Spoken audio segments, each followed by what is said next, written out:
안녕하세요, 크립토 노마드입니다. 비트코인이 무시무시한 폭락세를 보였던 만큼 아직 놀란 가슴이 진정이 되지 않은 상태인 분들이 많으신 것 같습니다. 저도 마찬가지입니다. 6월 23일 오전 현재 비트코인은 34,000달러 돌파를 시도하고 있는 모습입니다. 사실 적지 않은 차트 분석가들은 3만 달러를 심리적인 지지선으로 평가했습니다. 이게 뚫리면 말 그대로 대폭락을 향해 추락하는 것이고, 이걸 지키면 다시 반등의 기회를 노릴 수 있다는 것이었습니다. 아직 비트코인이 실질적인 반등을 시도하는 것인지, 폭락 뒤 기술적 반등을 단기적으로 보이는 것인지는 알 수 없습니다.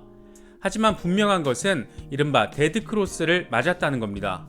데드크로스는 비트코인의 50일 이동평균선이 200일 이동평균선 아래로 떨어지는 현상으로 시장이 본격적인 약세장에 접어들었다는 신호로 해석되기도 합니다. 비트코인은 중국발 악재가 겹겹이 터지고 미국발 조기 금리 인상 가능성까지 제기되면서 6월 19일 그렇게 우려했던 데드크로스를 맞았습니다. 비트코인이 데드크로스를 맞이하면서 일단 차트상으로 하락세가 장기화될 수 있는 가능성이 보여졌다는 분석이 잇따르고 있습니다.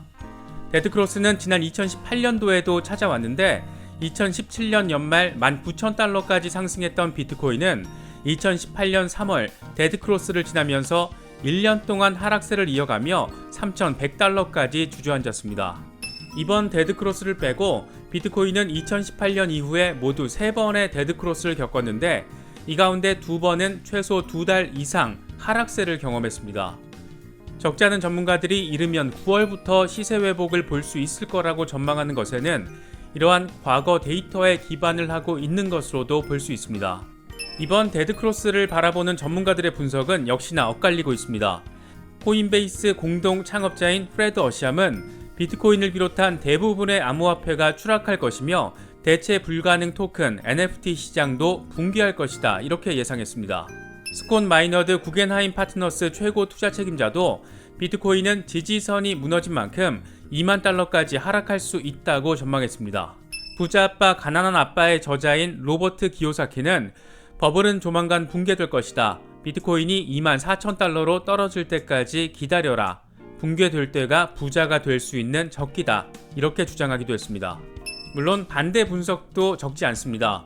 미국 투자 리서치 업체 펀드스트랩 창업자인 톰 리는 상당히 힘들겠지만 비트코인이 연말에는 10만 달러까지 갈 수 있다라고 긍정적인 전망을 내놨습니다.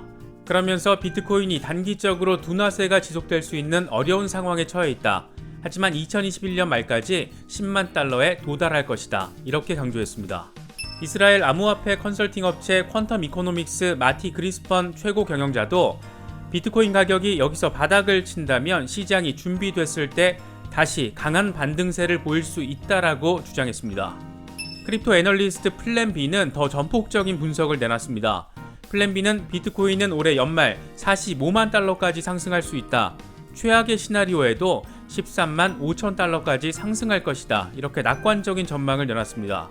이번 비트코인의 데드크로스는 비트코인 자체 문제가 아닌 예상보다 강했던 외부 임팩트 때문이었다는 분석이 우세한 모습입니다. 일단 미국이 조기 금리 인상 가능성을 시사하면서 코인 시장에 유입된 자금 자체에 위기 시그널을 보냈습니다. 여기에 중국이 전보다 훨씬 더 강력하게 비트코인 억압에 나서면서 시장은 공포감으로 물들었습니다. 특히 은행뿐만 아니라 알리페이 등 간편 결제를 통한 가상자산 거래를 전면 금지한 것은 시장에 꽤나 큰 충격을 안겼습니다. 사실 중국은 비트코인뿐만 아니라 글로벌 테크 기업의 자국 진출을 철저하게 가로막아 왔습니다. 트위터와 페이스북, 구글, 스냅챗 등이 가장 대표적으로 꼽힙니다. 그런데 재미있는 것은 중국이 억압했던 테크 기업들이 중국의 억압 이후에 엄청난 성장을 했다는 겁니다. 2009년 트위터 금지 이후에 트위터는 4,000% 넘게 성장했고, 역시 같은 해 금지된 페이스북은 14,000% 넘게 몸집을 키웠습니다. 구글도 스냅챗도 모두 마찬가지입니다. 2013년부터 꾸준히 억압을 당한 비트코인 역시 그때와 비교했을 때 엄청난 수준의 시세 폭발을 이뤄냈습니다. 단기적으로는 폭락이 진행됐지만 결국에는 시총 규모를 아주 크게 키웠던 겁니다.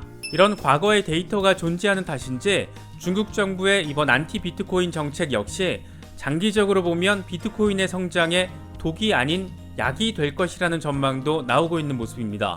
탈중앙화라는 것이 기본적으로 중앙화된 정부에는 도전적으로 비치는 것이지만 이미 확장성을 입증받고 있는 산업을 강압적으로 누른다고 눌러지지는 않는다는 겁니다.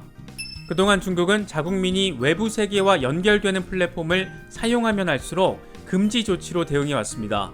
재밌는 것은 다른 나라에서 중국과 같은 조치를 취하면 중국은 강력하게 반발해 왔다는 겁니다. 트럼프 정부 시절 국가안보 명목으로 틱톡이나 위챗 등의 사용을 금지하는 방안을 추진하자 중국은 강하게 반발했고, 인도가 틱톡 등 중국 앱들을 무더기로 영구 사용 금지를 하자 중국 기업을 차별하는 어떤 제한 조치에도 반대한다라고 목소리를 높였습니다. 이러는 모습들을 보면 중국이라는 나라가 취하는 정책적 스탠스는 철저하게 자국 중심에 맞춰져 있는 걸 알 수 있습니다. 그러면서도 디지털 위안을 통해 달러 패권에 도전하려는 야욕을 숨기지 않고 있고, 중앙화에 도전하는 탈중앙화 가상화폐에도 적극적인 억압 스탠스를 유지하고 있는 겁니다.